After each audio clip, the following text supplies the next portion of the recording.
안녕하세요. 연사랑교회 시무하고 있는 김경준 목사입니다. 오늘은 말씀 묵상의 훈련이라는 제목으로 말씀을 드리겠습니다. 본문은 시편 1편 1절에서 6절입니다. 복 있는 사람은 악인의 꾀를 좇지 아니하며 죄인의 길에 서지 아니하며 오만한 자의 자리에 앉지 아니하고 오직 여호와의 율법을 즐거워하여 그 율법을 주야로 묵상하는 자로다. 저는 시냇가에 심은 나무가 시절을 쫓아 과실을 맺으며 그 잎사귀가 마르지 아니함 같으니 그 행사가 다 형통하리로다. 악인은 그렇지 않으며 오직 바람이 나는 겨와 같도다. 그러므로 악인이 심판을 견디지 못하며 죄인이 의인의 회중에 들지 못하리로다. 대저 의인의 길은 여호와께서 인정하시나 악인의 길은 망하리로다. 아멘. 제가 경건의 훈련이라는 주제로 쭉 말씀을 드리고 있습니다. 그래서 저번 주까지는 예배 훈련 그것을 말씀드렸고 오늘부터는 그 다음으로 우리가 중요하다고 할 수 있는 말씀 묵상의 훈련을 가지고 또 말씀을 좀 나누겠습니다. 이 묵상을 혹은 명상이라고도 하고 영어로는 메디테이션 똑같은 말이죠. 이 20세기 이후 이 명상이 서양 세계에 굉장히 유행하고 있습니다. 그래서 그 스트레스를 없앤다는 것에서 또 동양 종교에 대한 관심, 인도계 불교에서 참선을 가르치니까 거기에 대해서 또 관심을 가지고 명상을 하는 사람이 많습니다. 불교나 힌두교에 가르치는 것은 무엇인가 하면요.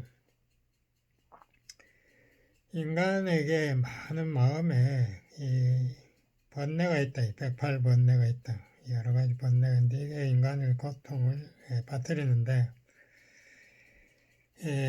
이것이 어디서 오는가 하면 인간 마음에 있는 욕심, 욕망, 그리고 감정, 희로애락, 기쁨, 어려움, 슬픔, 즐거움 뭐 이런 감정들 그리고 인간의 두려움과 불안 뭐 이런 여러 가지 인간의 마음에 이 감정의 그 움직임 이것이 인간에게 번뇌를 주는데 왜 번뇌가 오는가 하면은 뭐를 집착하기 때문에 그렇대요. 그래서 이 세상 보이는 거 이것을 색이라 그래요. 색이란 감각적으로 느끼는 물질 혹은 사건인데 이 색이 다 헛거다, 색채공이다. 반야경이 그렇게 주장하죠. 그래서 만물이 다 이게 진짜가 아니고 이게 하나의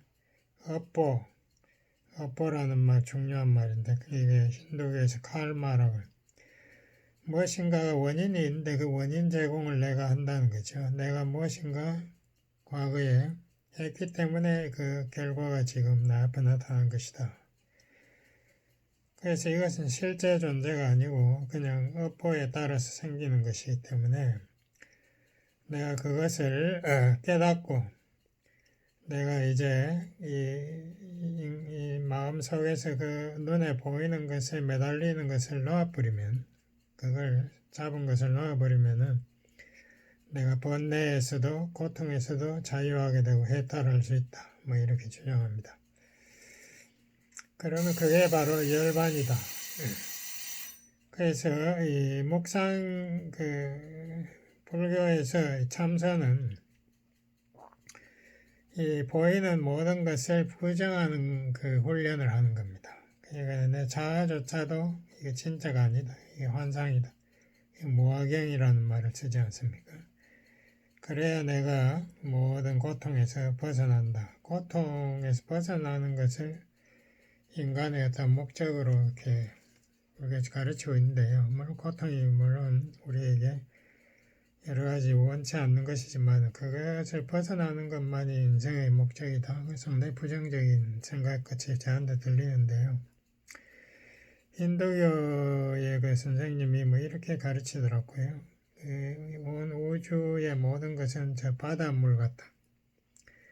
근데 바닷물이 끊임없이 거품이 생기듯이 거기에서 잠깐 물거품이 생겼다가 다시 바닷물로 꺼져버 돌아가는 거, 그게 인생이다. 그 인생이라는 게 뭐 대단한 게 아니고, 인생이라는 것은 본래 그 바닷물과 같이 그 우주 자체 거기에서 잠깐 벗어나는 착각에 의해서 생겼다가 다시 열반, 다시 바닷물, 다시 우주로 돌아가는 것이 인생의 참 본래의 자리로 돌아가는 것이다. 뭐 이렇게 가르치더라고요. 근데 우리 기독교의 묵상은 이러한 개념과 완전히 다르죠. 우리가 학생들이 학교에 가서 선생님이 가르친 거 배우지 않습니까? 그 선생님을 우리 대통령에서는 그 가르침을 아주 귀하게 여기고 그 선생님을 공경하고 우리에 가르쳐 주니까 그래서 그 열심히 공부해야 된다 이것을 가르치는데요. 성경에도 비슷한 말이 있습니다. 디모데후서 3장 15절 16절에 보면 성경을 공부해라. 성경을 공부하면은 거기에서 하나님의 지혜를 깨닫게 된다. 하나님 지혜가 뭔가 우리가 하나님을 믿음으로 예수님을 믿음으로 구원, 죄사함과 구원을 받게 되고 또한 인생에 그 필요한 교훈, 또 잘못했을 때의 책망, 또 바르게 인도함, 바르게 함, 그리고 의로 훈련, 교육이라고 하는데 훈련, 그 훈련이 필요하죠. 그렇게 할 때에 인생이 하나님의 그 뜻에 맞게 살게 된다. 그래서 성경 말씀을 깨달아야 된다. 이게 성경 묵상의 핵심입니다. 이걸 쉽게 말하면 뭐 이렇게 생각할 수 있죠. 인간이라는 것은 내 자신을 구원할 수 없다. 이건 죄의 종이다. 죄인이기 때문에. 그렇기 때문에 나를 이 세상에서 만들었고 나를 구원하실 수 있는 구원자 혹은 창조주 그분을 의지해야 된다. 그분을 믿어야 된다. 그리고 그분의 뜻 안에서, 즉 말씀 안에서 나의 좌표, 내가 지금 어디 있고 어떻게 살아야 되고 앞으로 어떻게 그분의 뜻을 이룰 수 있는가 그것을 배워가면서 살기 위해서 우리는 묵상이라는 것을 해야 된다. 기독교의 묵상은 뭐 이러한 의미가 있습니다. 그런데 이 하나님의 말씀은 우리가 성경을 쉽게 우리가 말하니까 쉬운 걸로 우리가 착각하는 분들이 많은데 성경 굉장히 어렵습니다. 이 우주 만물의 원리를, 특히 또 인간의 그 인생의 원리를 깨달으려면은 인간들이 수천 년 동안 연구해도 잘 모르지 않습니까? 서로 다른 주장을 하고 철학이라는 종교니 뭔가 것이 나왔을 때 되는데요. 이 성경 말씀도 유한한 인간, 연약한 인간이 이 하나님 진리를 스스로 깨달을 능력이 없어요. 그 성경을 저도 몇 번 학생 시절에 읽어봤지만은 모르겠더라고요. 이게 도대체가 뭐 하라는 명령만 나오고 죄책감만 주고 이게 해결책이 없다. 뭐 이렇게 스스로 포기했는데 거기에 중요한 것이 이 성경을 깨달으려면 성경 쓰신 분 하나님의 도움을 받아야 이것을 깨닫게 돼요. 그러기 위해서는 우리가 기도라는 걸 해야 돼요. 시편 119편 18절에도 이런 말이 있더라고요.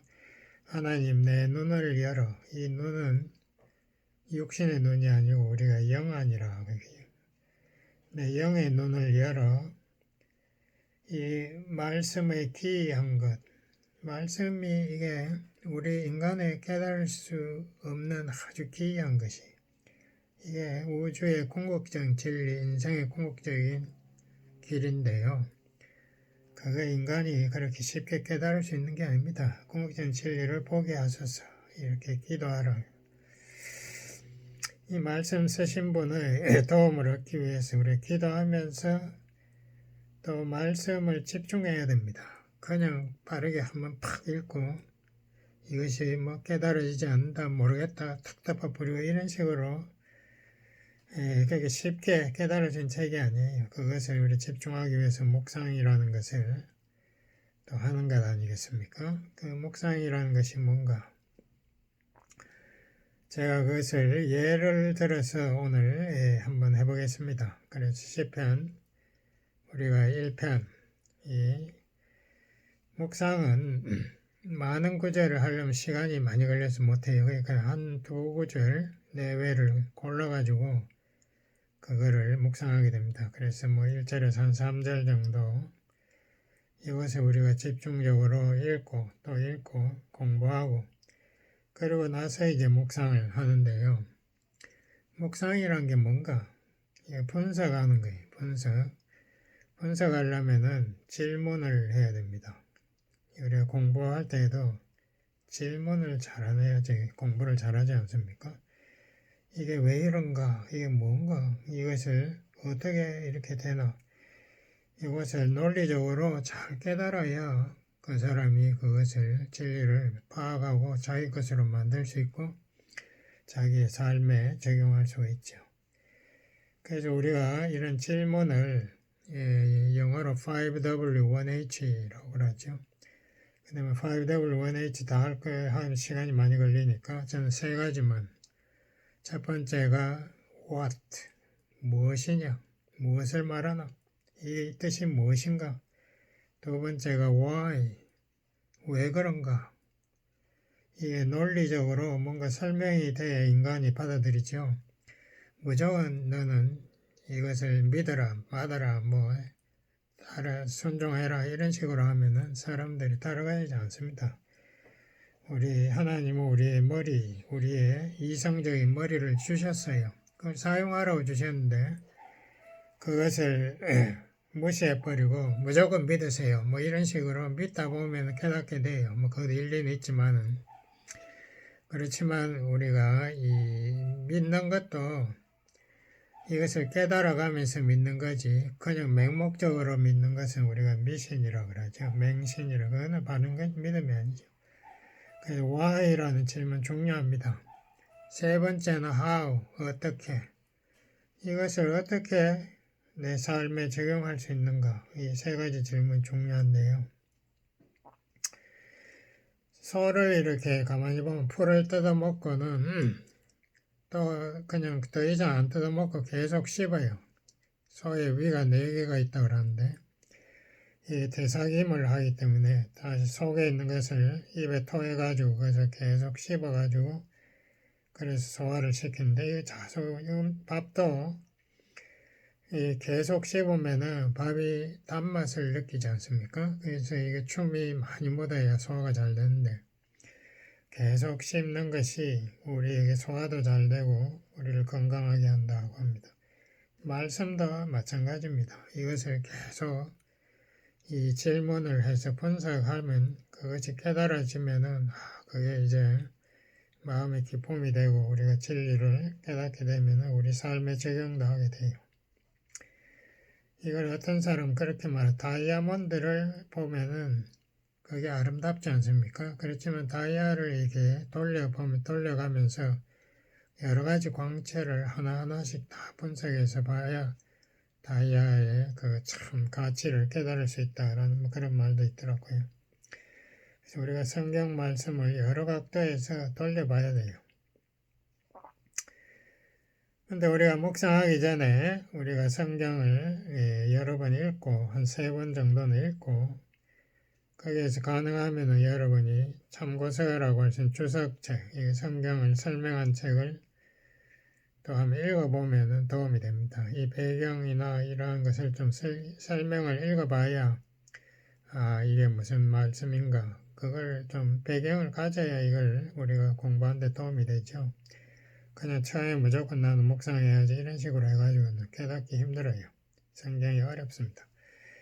그 다음에 그래 이것에 관계되는 구절들 성경은 성경으로 해석한다. 이게 종교개혁의 그 원칙 아닙니까? 왜냐하면 성경 전체를 성령이 쓰셨다는 거죠. 하나님 쓰셨기 때문에 성경을 해석하는데 가장 도움되는 건 성경이에요. 성경의 다른 부분과 모순 없이 다 이것을 이해할 수 있도록 관련되는 구절들, 우리가 영어로 reference verse라고 그러는데 관주라고, 이 한국말 어려운 말, 관주라는 다른 구절들도 찾아보는 게 크게 도움되죠.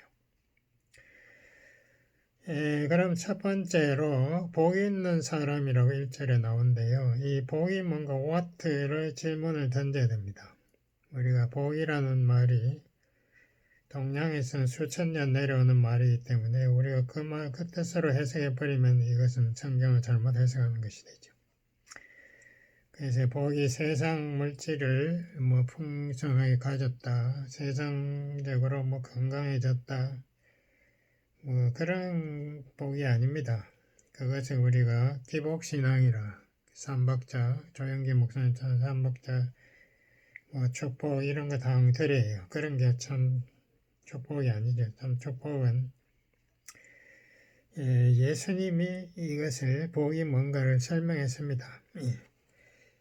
구약 성경을 예수님 오시기 한 200년 전에 유대인 70인 학자들이, 그 당시에는 알렉산드리아 대왕 이후로는 온 세상이 헬라 문화에 소속되기 때문에 헬라 말로 번역했어요. 셉투아진이라고 하는데 헬라역으로 번역한 거기에 보면 이 복을 마카리오스라고 번역했습니다. 이 마카리오스라는 말은 예수님이 마태복음 5장 8복에 말씀하실 때에 복이라는 말을 마카리오스로 했는데요. 그때 예수님이 복은 돈 많은 사람 복, 장수하는 사람 복 이런 게 아니고 하나님 나라 백성이 되는 복, 그것을 말씀했습니다. 가난한 자의 복이 있나니, 가난한 자가 무슨 세상적 복이 없죠. 먹고 살기도 힘든데. 그렇지만 천국이 하나님 나라가 저희 것이기 때문에 복이 있다 이 말입니다. 우리 예수님의 해석이 항상 옳으니까 이 복의 개념도 하나님 나라의 백성으로서의 복을 그런 개념으로 우리가 해석해야 됩니다. 그 다음에 복 있는 사람은 악인의 꾀를 쫓지 않는다. 악인들이 어떤 꾀를 부리는가. 그러니까 하나님을 일단 악인들은 대항하지 않습니까? 그러니까 하나님 말씀을 대항하죠.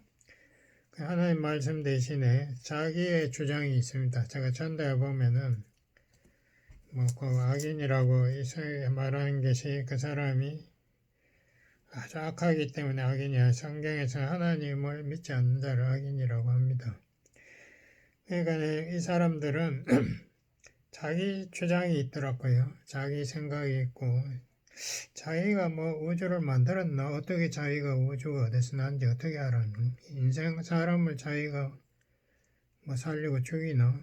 어떻게 되는지 하여튼 자기의 인생관을 주장하고 이렇게 자기가 생각하기에는 그게 아니고 이거다고 그게 인간의 그 주장을 성경에서는 꾀라고 자기 머리 굴려가지고 그럴듯하게 이야기하는 거지만 그게 진리라고 알 수도 없지만은 진리일 리가 없죠. 왜냐하면 자기가 정말 진리에 서 있다면은 이 모든 인간의 문제를 다 해결하고 정말 인생의 의미 또 인생의 그 삶의 원리 이것을 다 설파할 수 있어야죠. 그런 것도 없으면서 자기 주장하는 거 너무 많아. 또 죄인의 길에 서지 아니하며, 죄인의 길이라고 그래서 아까 꾀라고 했는데 이번에 길이라는 것은 거기 항상 그 길로 왔다 갔다 하지 않습니까? 그러니까 세상 악에 물든 사람이라 이렇게 쉽게 번역하면 되겠습니다. 오만한 자의 자리에 앉지 아니하고, 오만하다는 말을 헬라어나 영어로 보면 마카라, 다른 사람 비웃는 사람. 왜 비웃습니까? 나는 다 아는데 저거 모르는 사람이 아는 척한다 이 비웃어 버리는 거죠. 교만한 사람. 하나님 말씀을 비웃는 교만한 자가 아니다. 교만한 그런 자리에 앉지 않는다. 오직 여호와의 율법을, 그 율법이 뭔가? 여호와의 율법? 뭐 계명, 십계명인가? 그게 아니고 율법을 히브리 말로 토라라고 그러지 않습니까? 토라라는 말의 본래 뜻은 교훈이라는 뜻입니다. 영어로 instruction, teaching 뭐 이런 거 교훈. 그럼 모세가 쓴 첫 5권을 토라라고도 말해요. 유대인들은. 그렇지만 광범위한 의미에서는 성경 전체가 하나님의 교훈이고 토라거든요. 성경 전체를 또 여호와의 율법이라고 이렇게 많이 말합니다. 그러니까 여호와의 율법을 할 때 여기 꼭 모세오경만 즐거워할 리가 없잖아요. 성경 전체를 즐거워하며 그 율법을 주야로 묵상하는 자로다.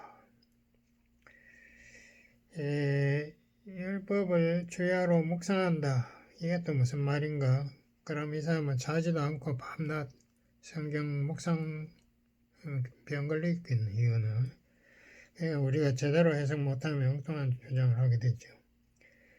그러니까 주야로 묵상한다는 것은 항상 자기가 시간이 생길 때에 우선적으로 먼저 하는 것을 말하는 것이 이거 쉴 새 없이 그냥 계속한다는 그런 뜻은 아닌 것 같아요. 그러니까 우리가 잘 때도 누워 있을 때도 금방 자는 사람도 있지만 또 한 15분 정도 누워서 이런 생각 저런 생각 하다가 자는 사람도 많지 않습니까? 그럴 시간에도 묵상을 한다. 이거 쓸데없는 뭐 자기의 분노 누구를 미워하고 뭐 후회하고 이런 생각할 필요 없고 아침에도 일어나서 뭐 그냥 신문 뒤적이고 이런 것부터 먼저 하는 것이 아니라 먼저 말씀을 읽고 묵상한다. 이거예요. 그게 주야로 묵상하는 자, 그 우선적으로 말씀을 묵상하는 자다. 이렇게 해석하는 게 좋을 것 같습니다. 그런데 항상 이것을 우선적으로 하려면 암송하는 것이 굉장히 도움이 됩니다. 그러므로 묵상하고 암송하고는 굉장히 밀접한 관계가 있죠. 예를 누워서 갑자기 묵상하기 힘들지 않습니까? 성경을 또 가져와가지고 찾아보고 읽어야 되고 하니까. 그렇게 하려면 자는데도 방해가 되죠. 그거보다 다 외워놓은 것은 누워가지고 자동적으로 그것을 외우면서 묵상할 수 있어요. 우리가 누구를 사람을 기다릴 때도 그때 꼭 성경이 없을 수도 있잖아요. 또 성경을 뭐 펴고 어쩌고 하기보다 외운 거 이게 복습하면서 그것을 묵상하는 그런 것이 얼마든지 가능하죠. 주야로 묵상하는 자로다. 저는 시냇가에 심은 나무. 왜 이게 시냇가라고 굳이 했을까? 나무가 꼭 시냇가가 제일 좋은가? 우리가 생각해 보면은 정말 나무는 시냇가가 제일 좋은갑다. 그 생각할 수 있는 게 나무에게 가장 필요한 것은 물이거든요. 물이 없으면 금방 메말라 버리지 않습니까? 그러니까 보리가 땅속에 깊이 들어가는 것도 물을 찾기 위해서 깊이 들어가는 거거든요. 그러니까 인간에게도 그런 물이 가장 중요하다 이 말이죠. 물이 뭔가? 예수님이 마태복음 4장 4절에서 그렇게 말했습니다. 사람이 떡으로만 살 것이 아니요. 떡도 필요하지만은 먼저 하나님의 말씀으로 살아야 한다. 하나님의 모든 말씀. 뭐를 먹어야 된다고요? 그러니까 떡을 먹는 것도 필요하지만은 우리의 영은 떡 먹고 사는 게 아니지 않습니까? 우리의 영은 말씀. 하나님의 생명의 말씀을 먹어야 우리 영도 살찌게 된다. 그러므로 시냇가라는 것이 하나님의 말씀 옆에 자리를 잡은 사람, 묵상하는 사람. 이게 복 있는 자다. 그러니까 이게 하늘에서 내리는 빗물을 바라보고 사는 나무들 참 괴로워요. 아프리카 영화 같은 거 보면은 뭐 1년에 반 정도는 비가 안 오니까 팍 말라가지고 나무들 잎이 다 떨어지고 가끔 이렇게 하늘에서 오는 뭐 부흥 목사님의 설교 그런 것만 기다리고 있는 사람들 보통 보면은 그 영이 바짝 말라 있죠. 그것이 아니라 우리가 말씀을 스스로 뿌리를 내려 스스로 말씀 먹을 수 있을 때 비가 안 와도 그 잎이 사철 풍성하고 푸르다이. 주야로 묵상하는 자 저는 시냇가에 심은 나무가 시절을 쫓아 과실을 맺는다. 시절을 쫓아라는 말은 우리가 다 아는 말 아닙니까? 과실이 아무 때나 맺는 게 아니죠. 결실기가 될 때에 뜨거운 태양, 가뭄 이 모든 것을 다 통과한 후 가을에 과실을 맺는다. 과실 그러니까 이 시절을 쫓는다는 것은 하나님의 정한 때가 있다 이거예요. 그러니까 말씀을 열심히 공부한다고 해서 금방 우리가 영적으로 성숙하고 모든 문제가 해결되고 이런 게 아니에요. 하나님의 정한 때에 따라서 과실을 맺는다. 그 사람이 성숙해지고 예수님을 닮아가게 되고 성령의 열매를 맺게 된다. 그리고 그 행사가 다 형통하리로다. 영어로 보면 prosper 혹은 success 뭐 이렇게 성공한다 이런 뜻인데 성공한다 그러면 사업할 때마다 성공하나 그런 건 아닌 것 같아요. 제가 생각하기에 여기에 형통하다는 것의 뜻은 우리 여호수아 1장 8절 같은 거 나중에 말씀드리지만 하나님의 뜻 안에서 성공적으로 그 말씀에 순종의 삶을 사는 것을 형통하다고 분명히 말하고 있습니다. 여호수아 1장 8절. 그러므로 여기에도 그렇게 해석하는 것이 좋은 것 같아요. 그 다음에 두 번째로 왜라는 질문을 또 해보겠습니다. 악인은 왜 죄인의 길에 서 있나? 왜 죄인의 길에서 벗어나지 못하고 거기에서 밤낮 왔다 갔다 하는가? 여기에서 우리가 느낄 수 있는 것 중에 하나가 죄의 능력이 엄청나다는 인간 아무도 죄에 승리한 사람 없어요. 전부 다 죄의 종이다. 예수님이 요한복음 8장 3, 4절에 그랬죠. 너 죄 지었지. 죄를 범하는 자마다 죄의 종이다 라고 했어요. 유대인들이 자기들 종 아니라고 했지만은 예수님 말을 반박하지 못했죠. 죄의 능력이 너무나 세기 때문에 인간은 다 죄인의 길에 서 있어요. 그래서 이 말씀 묵상하지 않고 죄에 이길 수 있는 길이 없습니다. 말씀을 그러면 여기 보니까 즐거워하여 주야로 묵상한다. 이거 어떻게 즐거워할 수 있나? 이런 질문을 어떻게 라는 질문도 있고 또 여기에서 어떻게 보면 즐거워해서 묵상한다고 하니까 어떻게 이 사람은 즐거워하게 되었나? 왜 즐거워하나? 이런 질문도 할 수 있어요. 제가 생각하기에는 말씀을 즐거워하는 길은 뭐 하나밖에 없는 것 같아요. 그게 뭔가 말씀 공부를 해야 즐거워지죠. 말씀의 뜻도 모르고 말씀을 어떻게 즐거워합니까? 그렇지 않습니까? 무엇인지 우리가 단맛을 보고 그것을 꿀을 맛을 볼 때에 꿀을 좋아하는 거죠. 그래서 말씀을 공부하고 그것을 묵상함으로써 거기에 진리를 깨닫는 그 맛을 보았을 때에 그 말씀이 사랑스러워지고 즐거워지는 거예요.